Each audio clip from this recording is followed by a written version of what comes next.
നമസ്കാരം, സ്വാഗതം career പാത്വേയിലേക്ക്. Airport ജോലി ആഗ്രഹിക്കുന്നവർക്കുള്ള രണ്ട് റിക്രൂട്ട്മെന്റുകളാണ് ഈ വീഡിയോയിൽ സൂചിപ്പിക്കുന്നത്.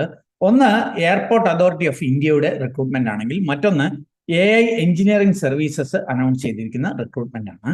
രണ്ടിലൂടെയായിട്ട് ഏതാണ്ട് 230ഓളം ഒഴിവുകളുണ്ട്. കേരളത്തിൽ ഒട്ടനവധി ഒഴിവുകൾ ലഭ്യമാണ്. ഡിഗ്രിക്കാർക്കും ഡിപ്ലോമക്കാർക്കും ഫ്രഷേഴ്സിനും ഒക്കെ അപേക്ഷിക്കാവുന്ന അവസരങ്ങളാണ്. ഓൺലൈനായിട്ട് അപേക്ഷിച്ചാൽ മതിയാകും. അപ്പൊ ഈ ഒരു രണ്ട് റിക്രൂട്ട്മെന്റുകളെ കുറിച്ചാണ് ഈ വീഡിയോയിൽ സൂചിപ്പിക്കുന്നത്. പ്രതിമാസം 1,10,000 രൂപ വരെ ശമ്പളമുള്ള അവസരങ്ങളുമുണ്ട്. ഇതൊക്കെ മനസ്സിലാക്കുവാനായിട്ട് നിങ്ങൾ ഈ വീഡിയോ പൂർണ്ണമായിട്ട് കാണുക. വീഡിയോ ചാനൽ ഇതുവരെ സബ്സ്ക്രൈബ് ചെയ്തെങ്കിൽ ദയവായിട്ട് ഒന്ന് സബ്സ്ക്രൈബ് ചെയ്യുക. കൂടുതൽ തൊഴിലവസരങ്ങൾ തേടുന്നവരാണെങ്കിൽ നമ്മുടെ ജോബ് സൈറ്റ് jobsbridge.com സന്ദർശിക്കാം. അതല്ലെങ്കിൽ നമ്മുടെ വാട്സാപ്പ് ചാനലിലൂടെ ജോലി തേടാം. അതിന്റെ ലിങ്ക് വീഡിയോ ഡിസ്ക്രിപ്ഷനിലുണ്ട്. വീണ്ടും സ്വാഗതം കരിയർ പാത്വേയിലേക്ക്.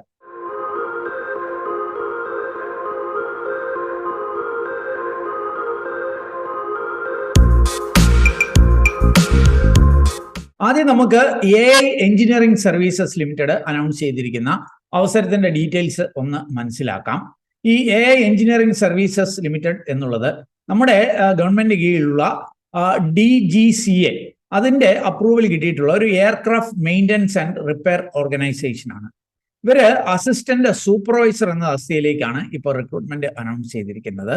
ഏതാണ്ട് 209 ഒഴിവുകളാണ് ലഭ്യമായിരിക്കുന്നത്.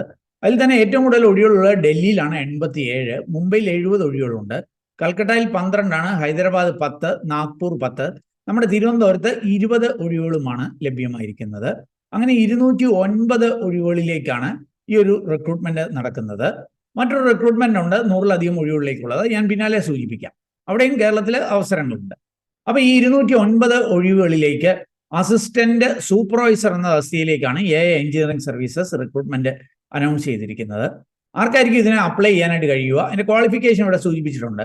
മിനിമം 3 years ഓഫ് ഗ്രാജുവേഷൻ, അതായത് ഏതെങ്കിലും വിഷയത്തിൽ ഡിഗ്രി കഴിഞ്ഞവരെ, അത് BSCയോ BComോ BAയോ അല്ലെങ്കിൽ മറ്റേതെങ്കിലും ഡിഗ്രി കഴിഞ്ഞവർക്കൊക്കെ അപേക്ഷിക്കുവാനായിട്ട് കഴിയും.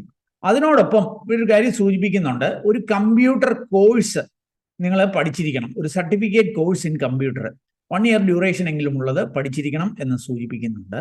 Plus minimum 1 year work experience, അത് ഡേറ്റ എൻട്രി മുതൽ കമ്പ്യൂട്ടർ ആപ്ലിക്കേഷൻ മുതലായ ഏരിയകളിൽ 1 year വർക്ക് എക്സ്പീരിയൻസ് കൂടി കാണണം എന്ന് സൂചിപ്പിക്കുന്നുണ്ട്. ഇനി അതല്ല, നിങ്ങൾക്ക് ഈ കമ്പ്യൂട്ടർ കോഴ്സ് ഒന്നും പഠിച്ചിട്ടില്ലെങ്കിലും നിങ്ങൾ BCA അല്ലെങ്കിൽ BSc കമ്പ്യൂട്ടർ സയൻസ് അല്ലെങ്കിൽ ഏതെങ്കിലും ഡിഗ്രി കമ്പ്യൂട്ടർ സയൻസിലോ IT-ലോ പഠിച്ചവരാണെങ്കിൽ നിങ്ങൾ ഈ കമ്പ്യൂട്ടർ കോഴ്സ് ഒന്നും പഠിക്കണമെന്നില്ല. ഒരു 1 year വർക്ക് എക്സ്പീരിയൻസ്, ഞാൻ മുമ്പ് സൂചിപ്പിച്ച പോലെ ഡേറ്റ എൻട്രിയോ അല്ലെങ്കിൽ കമ്പ്യൂട്ടർ ആപ്ലിക്കേഷനിലോ അങ്ങനെയുള്ള മേഖലകളിൽ എന്തെങ്കിലും ഒരു 1 year എക്സ്പീരിയൻസ് ഉണ്ടെങ്കിൽ നിങ്ങൾക്കും അപ്ലൈ ചെയ്യാം. അപ്പോൾ ഏതെങ്കിലും degree with 1 year experience with 1 year computer course, അതല്ലെങ്കിൽ BCA BSc കമ്പ്യൂട്ടർ അല്ലെങ്കിൽ മറ്റേതെങ്കിലും ഡിഗ്രി ഇൻ കമ്പ്യൂട്ടർ സയൻസ് ആണെങ്കിൽ 1 year കോഴ്സ് പഠിക്കണമെന്നില്ല, 1 year എക്സ്പീരിയൻസ് മതിയാകും. ഇതിന്റെ ഏജ് ലിമിറ്റ് ഇവർ സൂചിപ്പിക്കുന്നുണ്ട്. അത് കാൽക്കുലേറ്റ് ചെയ്യുന്നത് January 1, 2024 പ്രകാരമാണ്. 35 വയസ്സിൽ താഴെയുള്ളവർക്കായിരിക്കും അവസരങ്ങളുള്ളത്. OBC-ക്കാർക്ക് 38 വയസ്സ് വരെ ആകാം. SC ST-ക്കാർക്ക് 40 വയസ്സ് വരെയും അപ്ലൈ ചെയ്യാം എന്ന് സൂചിപ്പിക്കുന്നുണ്ട്. എക്സ് സർവീസ്മാനൊക്കെ 35 ആണ് എന്ന് സൂചിപ്പിക്കുന്നുണ്ട്. അതിൽ റിലാക്സേഷൻ ലഭ്യമാണ് എന്നുള്ള കാര്യം അറിയുക. അപ്പം അതിൻ്റെയൊക്കെ ഡീറ്റെയിൽസ് ഇവിടെ നൽകിയിട്ടുണ്ട്. ഇനി എത്രയായിരിക്കും ഇതിൻ്റെ ശമ്പളം? 27,000 പെർ മന്ത് ആയിരിക്കും സ്റ്റാർട്ടിങ്ങിൽ ഈ അസിസ്റ്റന്റ് സൂപ്പർവൈസേഴ്സിന് ശമ്പളം ലഭ്യമാവുക. ഓർക്കുക, ഇതൊരു 5 years ഫിക്സഡ് ടൈം കോൺട്രാക്റ്റിലായിരിക്കും ഈ റിക്രൂട്ട്മെന്റ് നടത്തുക. ഭാവിയിൽ ഒരു പക്ഷേ എക്സ്റ്റെൻഡ് ചെയ്യപ്പെടേക്കാം എന്ന് സൂചിപ്പിക്കുന്നുണ്ട്. എങ്ങനെയായിരിക്കും അപ്ലൈ ചെയ്യുക? ഓൺലൈനായിട്ട് വേണം അപ്ലൈ ചെയ്യുവാനായിട്ട്. 2 വിധത്തിൽ അപ്ലൈ ചെയ്യണം. അത് ഒന്ന്, നിങ്ങളുടെ ഒരു ആപ്ലിക്കേഷൻ ഫില്ല് ചെയ്ത് സ്കാൻ ചെയ്തിട്ട് മെയിൽ ചെയ്യണം. അതിൻ്റെ അപേക്ഷയുടെ ഫോർമാറ്റ് ഒക്കെ ഇവിടെ നൽകിയിട്ടുണ്ട്. എന്നിട്ട് നിങ്ങളിത് മെയിൽ ചെയ്യുക. അതല്ലെങ്കിൽ അത് കൂടാതെ ഇവരുടെ ഒരു ഗൂഗിൾ ഷീറ്റ് ഉണ്ട്, അതും കൂടി ഫില്ല് ചെയ്യുന്ന കാര്യം ഓർക്കുക. ഇതിനൊരു ആപ്ലിക്കേഷൻ ഫീ ഉണ്ടായിരിക്കും. 1000 rupees ആയിരിക്കും ആപ്ലിക്കേഷൻ ഫീ. ജനറൽ കാറ്റഗറിയിൽ 1000 rupees ആയിരിക്കും എന്നുള്ള കാര്യം ഓർക്കുക. അത് DD എടുക്കേണ്ടതിൻ്റെ ഡീറ്റെയിൽസ് ഇവിടെ RTGS അല്ലെ നെഫ്റ്റ്, DD അല്ല, RTGS നെഫ്റ്റ് ഓൺലൈൻ ട്രാൻസ്ഫർ ചെയ്യണം. ഈ ഒരു അക്കൗണ്ടിലേക്ക് വേണം ഈ എമൗണ്ട് ട്രാൻസ്ഫർ ചെയ്യുവാൻ എന്ന് സൂചിപ്പിക്കുന്നുണ്ട്. ഓർക്കും അപേക്ഷിക്കേണ്ട അവസാന തീയതി 15 January 2024 എന്ന് സൂചിപ്പിക്കുന്നുണ്ട്. അപ്പോൾ എങ്ങനെ അപ്ലൈ ചെയ്യാം അതിൻ്റെ ഡീറ്റെയിൽസ് ഒക്കെ ഇവിടെ നൽകുന്നുണ്ട്. നിങ്ങൾക്ക് ഇവിടെ വന്നാൽ ആ കാര്യങ്ങൾ കാണാൻ പറ്റും. എങ്ങനെയായിരിക്കും സെലക്ഷൻ പ്രൊസീജിയേഴ്സ്? ഇവർ ഒരു സ്കിൽ ടെസ്റ്റ് നടത്തും, റിട്ടേൺ ടെസ്റ്റ്, സ്കിൽ ടെസ്റ്റ് നടത്തും. അതിലൂടെയായിരിക്കും സെലക്ഷൻ എന്ന് സൂചിപ്പിക്കുന്നുണ്ട്. റിട്ടേൺ ടെസ്റ്റിലെ സ്കിൽ ടെസ്റ്റിലൊക്കെ MS word, excel, PowerPoint ഒക്കെ ഉപയോഗിക്കാൻ അറിയാമോ എന്നുള്ള കാര്യങ്ങളൊക്കെ ചെക്ക് ചെയ്യും എന്ന് സൂചിപ്പിക്കുന്നുണ്ട്. അതുകൂടാതെ ഷോർട്ട് ലിസ്റ്റ് ചെയ്യുന്നവർക്കൊരു മെഡിക്കൽ ടെസ്റ്റ് ഉണ്ടായിരിക്കും എന്നും സൂചിപ്പിക്കുന്നുണ്ട്. അതിൻ്റെയൊക്കെ വിവരം ഇവിടെ നൽകുന്നുണ്ട്. ഇവരുടെ ഈ നോട്ടിഫിക്കേഷനിലേക്ക് വന്നാൽ അപേക്ഷിക്കേണ്ട ഒരു ഫോർമാറ്റ് കൊടുത്തിട്ടുണ്ട്. ഈ ഒരു ഫോർമാറ്റിൽ നിങ്ങളുടെ ഡീറ്റെയിൽസ് ഫില്ല് ചെയ്ത് ഇവിടെ ഫോട്ടോ ഒക്കെ ഒട്ടിച്ച് സ്കാൻ ചെയ്ത് വേണം അയക്കുവാനായിട്ട്. അതേപോലെ ഗൂഗിൾ ഷീറ്റും ഫില്ല് ചെയ്യുന്ന കാര്യം മറക്കല്ല്. അപ്പം ആദ്യത്തെ അവസരം ഞാൻ സൂചിപ്പിച്ചത് AI എഞ്ചിനീയറിംഗ് സർവീസസിൽ അസിസ്റ്റന്റ് സൂപ്പർവൈസറായിട്ട് ജോലി ചെയ്യുന്നതിനുള്ള അവസരങ്ങളാണ്. കൂടുതൽ വിവരങ്ങൾ വീഡിയോ ഡിസ്ക്രിപ്ഷനുള്ള ലിങ്കിൽ നൽകുന്നു. ഇനി നമുക്ക് രണ്ടാമത്തെ റിക്രൂട്ട്മെന്റിന്റെ ഡീറ്റെയിൽസും കൂടി ഒന്ന് പരിശോധിക്കാം. രണ്ടാമത്തെ അവസരം ലഭ്യമാക്കിയിരിക്കുന്നത് എയർപോർട്ട് അതോറിറ്റി ഓഫ് ഇന്ത്യയാണ്. കേന്ദ്ര ഗവൺമെന്റിന് കീഴിലുള്ള ഒരു കമ്പനിയാണ്. ഇവര് ആണ് നമ്മുടെ ഇന്ത്യയിലെ എയർപോർട്ടുകൾ അല്ലെങ്കിൽ എയർ സ്പേസുകളൊക്കെ മാനേജ് ചെയ്യുന്ന കമ്പനി. അപ്പൊ ഇവര് 2-3 തസ്തികകളിലായിട്ട് റിക്രൂട്ട്മെന്റ് അനൗൺസ് ചെയ്തിട്ടുണ്ട്. കേരളത്തിൽ ഉൾപ്പെടെയുള്ള ലൊക്കേഷനുകളിലേക്കാണ് ഹയറിംഗ് നടക്കുന്നത്. 1,10,000 രൂപ വരെ ശമ്പളമുള്ള അവസരങ്ങളാണ്. അപ്പൊ ഇതിന്റെ ഡീറ്റെയിൽസും കൂടി ഇവരുടെ ഒഫീഷ്യൽ നോട്ടിഫിക്കേഷനിൽ നിന്ന് നമുക്കൊന്ന് മനസ്സിലാക്കാം. അപ്പൊ എയർപോർട്ട് അതോറിറ്റി ഓഫ് ഇന്ത്യയുടെ ഒഫീഷ്യൽ നോട്ടിഫിക്കേഷൻ നിങ്ങൾക്ക് ഇവിടെ കാണാൻ സാധിക്കും. Recruitment of various post in airport authority of India, southern റീജിയനിലേക്കാണ് ഈ റിക്രൂട്ട്മെന്റ്. അതായത് സൗത്ത് ഇന്ത്യയിലേക്ക്. സൗത്ത് ഇന്ത്യയിൽ തന്നെ തമിഴ്നാട്, ആന്ധ്ര, തെലുങ്കാന, കേരള, കർണാടക, പുതുച്ചേരി, ലക്ഷദ്വീപ്, കേരള, ലക്ഷദ്വീപ് ഉൾപ്പെടെയുള്ള ലൊക്കേഷനുകളിലേക്കാണ് ഈ ഒരു റിക്രൂട്ട്മെന്റ് അനൗൺസ് ചെയ്തിരിക്കുന്നത്. ഇപ്പോൾ ലഭ്യമായിരിക്കുന്ന പോസ്റ്റുകൾ ഏതൊക്കെയാണെന്ന് നമുക്ക് പരിശോധിക്കാം. 4-5 തസ്തികകളിലാണ് റിക്രൂട്ട്മെന്റ് ഉള്ളത്.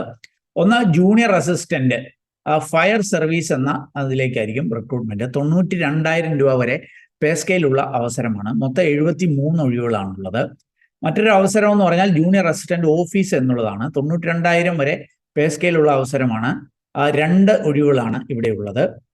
ഇതുകൂടാതെ സീനിയർ അസിസ്റ്റന്റ് ഇലക്ട്രോണിക്സ് 1,10,000 വരെ ശമ്പള സ്കെയിലുള്ള അവസരങ്ങളാണ്. ഇവിടെ 25 ഒഴിവുകളാണുള്ളത്. അതുകൂടാതെ സീനിയർ അസിസ്റ്റൻസ് അക്കൗണ്ട്സ്, ഇവിടെയും 1,10,000 വരെ ശമ്പള സ്കെയിലുള്ള അവസരങ്ങളാണ്. 19 ഒഴിവുകളാണുള്ളത്. ഇങ്ങനെ 4 വിവിധ തസ്തികകളിലേക്കാണ് ഈ ഹയറിങ് നടക്കുന്നത്. അപ്പോൾ ഈ 4 എണ്ണത്തിലൂടെയാണ് ഞാൻ മുൻപ് സൂചിപ്പിച്ച ഏതാണ്ട് 119ഓളം ഒഴിവുകളുള്ളത്. അപ്പോൾ അതിൻ്റെയൊക്കെ ഡീറ്റെയിൽസ് ഇവിടെ നൽകിയിട്ടുണ്ട്. നമുക്കൊന്ന് പരിശോധിക്കാം അത്യാവശ്യ കാര്യങ്ങൾ. ഇതാ ഇവിടേക്ക് വന്നാൽ നിങ്ങൾക്ക് ഇതിൻ്റെ കമ്പ്യൂട്ടർ ബേസ് ടെസ്റ്റൊക്കെ നടക്കും. ആ ടെസ്റ്റ് നമ്മുടെ കൊച്ചി, കോഴിക്കോടൊക്കെ ഇതിൻ്റെ ടെസ്റ്റൊക്കെ ഉണ്ടായിരിക്കും എന്നുള്ള കാര്യങ്ങൾ സൂചിപ്പിക്കുന്നുണ്ട്. ഇതിന് അപേക്ഷിക്കേണ്ടത് 27 ഡിസംബർ മുതൽ ജനുവരി 26-ാം തീയതി വരെയാണ്. അതായത് 27-ാം തീയതി ബുധനാഴ്ച മുതൽ ഡിസംബർ 27-ാം തീയതി ബുധനാഴ്ച മുതൽ ജനുവരി 26, 2024 വരെ നിങ്ങൾക്ക് അപ്ലൈ ചെയ്യുവാനായിട്ട് കഴിയും. എക്സാമിനേഷൻ്റെ ഡേറ്റ് ഒന്നും അനൗൺസ് ചെയ്തിട്ടില്ല, അത് പിന്നീട് അറിയിക്കും എന്ന് സൂചിപ്പിച്ചു. നമ്മുടെ കോഴിക്കോടും കൊച്ചിയിലുമൊക്കെ എക്സാമിനേഷൻ സെന്റേഴ്സ് ഉണ്ട് എന്നുള്ള കാര്യം അറിയുക. ഓർക്കുക, ഇവരുടെ പേ പാക്കേജിനെ കുറിച്ചൊക്കെ ഞാൻ സൂചിപ്പിച്ചു. അതിൻ്റെ ഡീറ്റെയിൽസ് ഒക്കെ ഇവിടെ നൽകുന്നുണ്ട്. ഇനി ഇതിൻ്റെ പ്രായപരിധി നമുക്കൊന്ന് പരിശോധിക്കാം. 18 വയസ്സിനും 30 വയസ്സിനും ഇടയിൽ പ്രായമുള്ളവർക്കായിരിക്കും അപേക്ഷിക്കാൻ കഴിയുക. പ്രായം കണക്കാക്കുന്നത് 20/12/2023 പ്രകാരമായിരിക്കും.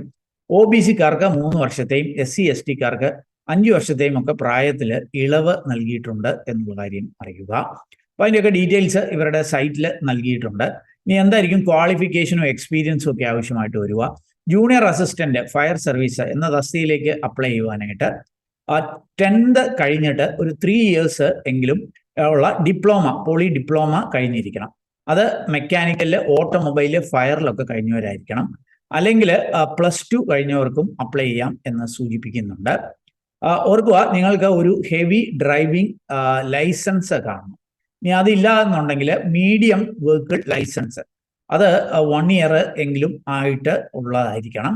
ഒന്നും അല്ലെങ്കിൽ light LMV, light motor vehicle licence കഴിഞ്ഞ 2 വർഷമായിട്ട് ഉള്ളവർക്കും അപേക്ഷിക്കാനായിട്ട് കഴിയും. ഇനി ഇതിൻ്റെ ശാരീരികമായിട്ടുള്ള ചില പ്രത്യേകതകളും ഒക്കെ സൂചിപ്പിക്കുന്നുണ്ട്. നിങ്ങൾക്ക് കാഴ്ചശക്തി 6/6 കാണണം, നൈറ്റ് ബ്ലൈൻഡ്നെസ് ഒന്നും കാണില്ല, അങ്ങനെ അതുമായി ബന്ധപ്പെട്ട കുറേ കാര്യങ്ങളൊക്കെ സൂചിപ്പിക്കുന്നുണ്ട്. ഹൈറ്റ് മെന്നാണെങ്കിൽ 167 സെന്റിമീറ്ററും ലേഡീസിന് 157 സെന്റിമീറ്ററും എങ്കിലും മിനിമം കാണണം എന്ന് സൂചിപ്പിക്കുന്നുണ്ട്. വെയിറ്റ് 55 കിലോ പുരുഷന്മാർക്കും ലേഡീസിന് 45 കിലോ എങ്കിലും മിനിമം കാണണം എന്നൊക്കെയുള്ള ഹൈറ്റും അങ്ങനെ ഫിസിക്കൽ ക്യാരക്ടറിസ്റ്റിക്സ് ഒക്കെ സൂചിപ്പിക്കുന്നുണ്ട്. ജൂനിയർ അസിസ്റ്റന്റ് എന്ന തസ്തികയിലേക്ക് ഡിഗ്രിക്കാർക്കായിരിക്കും അപ്ലൈ ചെയ്യാനായിട്ട് കഴിയും. ഏതെങ്കിലും വിഷയത്തിൽ ഡിഗ്രി ഉള്ളവർക്ക് അപേക്ഷിക്കാം. സീനിയർ അസിസ്റ്റന്റ് ഇലക്ട്രോണിക്സ് ഈ ഒരു തസ്തികയിലേക്ക് അപേക്ഷിക്കുവാനായിട്ട് 2 ഇയേഴ്സ് എക്സ്പീരിയൻസ് ആവശ്യമാണ്. അതോടൊപ്പം diploma in electronics, telecommunication, radio engineering കഴിഞ്ഞവർക്ക് 2 ഇയർ എക്സ്പീരിയൻസ് ഉള്ളവർക്കായിരിക്കും അപേക്ഷിക്കാനായിട്ട് കഴിയുക. സീനിയർ അസിസ്റ്റന്റ് അക്കൗണ്ട്സ് എന്ന തസ്തികയിലേക്ക് BCom കഴിഞ്ഞിട്ട് അല്ലെങ്കിൽ വേറെ ഏതെങ്കിലും ഡിഗ്രി കഴിഞ്ഞിട്ട് 2 ഇയേഴ്സ് എക്സ്പീരിയൻസ് ഈ അക്കൗണ്ടിങ് ഒക്കെ ആയി ബന്ധപ്പെട്ടുള്ളവർക്ക് അപേക്ഷിക്കാനായിട്ട് കഴിയും. പിന്നെ ഇതിന്റെ സെലക്ഷൻ ഒക്കെ എങ്ങനെയായിരിക്കും? Written test, computer based test, അതിന്റെ ഡീറ്റെയിൽസ് എല്ലാം ഈ സൈറ്റിൽ കൊടുത്തിട്ടുണ്ട്. താല്പര്യമുള്ളവർക്ക് അതൊക്കെ ഈ ഒഫീഷ്യൽ നോട്ടിഫിക്കേഷനിൽ ഒന്ന് പരിശോധിക്കാവുന്നതാണ്. ഈ നോട്ടിഫിക്കേഷന്റെ ലിങ്ക് വീഡിയോയുടെ ഈ ഡിസ്ക്രിപ്ഷനിൽ നൽകുന്നുണ്ട്. അപ്പോൾ നമ്മുടെ ചാനൽ സബ്സ്ക്രൈബേഴ്സ്, വ്യൂവേഴ്സിനൊക്കെ ഒരുപക്ഷെ അനുയോജ്യമെന്ന് തോന്നിയ 2 എയർപോർട്ട് റിക്രൂട്ട്മെന്റുകൾ ഷെയർ ചെയ്തെന്നുള്ളതേ ഉള്ളൂ. ഇതുമായി ബന്ധപ്പെട്ട കൃത്യമായ കാര്യങ്ങൾ അതാത് കമ്പനികളുടെ നോട്ടിഫിക്കേഷനിൽ അതൊക്കെ വീഡിയോ ഡിസ്ക്രിപ്ഷൻ നൽകിയിട്ടുണ്ട്. അതിൽ ക്ലിക്ക് ചെയ്ത് വായിച്ച് മനസ്സിലാക്കി നിങ്ങൾ എലിജിബിൾ ആണെങ്കിൽ, നിങ്ങൾക്ക് താല്പര്യമുണ്ടെങ്കിൽ അവിടെ സൂചിപ്പിച്ചിരിക്കുന്ന പോലെ അപ്ലൈ ചെയ്യുക. അവർക്ക് ഈ റിക്രൂട്ട്മെന്റിന്റെ ഈ എയർപോർട്ട് റിക്രൂട്ട്മെന്റ് ഒക്കെ പേരിൽ ഒട്ടനവധി തട്ടിപ്പുകൾ നടക്കുന്നുണ്ട്. ശ്രദ്ധാപൂർവം വേണം ഇങ്ങനെയുള്ള വേക്കൻസികൾക്കൊക്കെ അപ്ലൈ ചെയ്യുവാനായിട്ട്. ഏതായാലും ഈ ഒരു വീഡിയോ നിങ്ങൾ പൂർണ്ണമായിട്ട് കണ്ടതിലുള്ള നന്ദി അറിയിക്കട്ടെ. വീഡിയോ ഇഷ്ടപ്പെട്ടാൽ ഒന്ന് ലൈക്ക് ചെയ്യുക. കൂട്ടുകാർക്ക് ഉപകാരപ്രദമാണെങ്കിൽ ഷെയർ ചെയ്യാൻ മറക്കല്ലേ. വീഡിയോ ചാനൽ ഇതുവരെ സബ്സ്ക്രൈബ് ചെയ്യില്ല, ഒന്ന് സബ്സ്ക്രൈബ് ചെയ്യുക. അതേപോലെ കൂടുതൽ തൊഴിലവസരങ്ങൾ തേടുന്നവരാണെങ്കിൽ ഈ വീഡിയോ കാണുന്ന പോലെ jobsbridge.com നമ്മുടെ ജോബ് സൈറ്റ് ആണ്, അത് സന്ദർശിക്കാം. അതല്ലെങ്കിൽ നമ്മുടെ വാട്സാപ്പ് ചാനലിലൂടെ ജോലി തേടാം. അതിൻ്റെയൊക്കെ ലിങ്ക് വീഡിയോ ഡിസ്ക്രിപ്ഷനിലുണ്ട്. ഇൻസ്റ്റാഗ്രാം ഹാൻഡിലൂടെയും ജോലി തേടുവാൻ കഴിയും. അപ്പോൾ ഏറ്റവും ശുഭകരമായ ഒരു ഭാവി കരിയർ നിർത്തട്ടെ. നന്ദി, നമസ്കാരം.